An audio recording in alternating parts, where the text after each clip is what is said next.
Did you know that brilliant thoughts can be trapped behind communication barriers for years?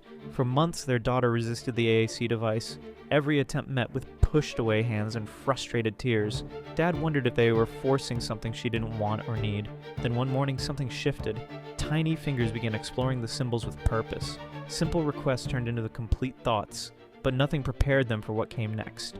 She carefully selected symbols, building something new. Daddy appeared first, then Silly, finally Monkey. Her eyes sparkled with mischief as she hit the speak button. Daddy's silly monkey? Her first joke. Not just communication, humor, wit, personality that had been waiting all along for the right key to unlock it. The device did create her intelligence. It revealed what was always there. Every complex thought, every observation, every joke she wanted to share but couldn't. We don't count milestones, we count moments of grace. And sometimes grace sounds like being called a silly monkey by someone who's been waiting years to tell you exactly what she thinks.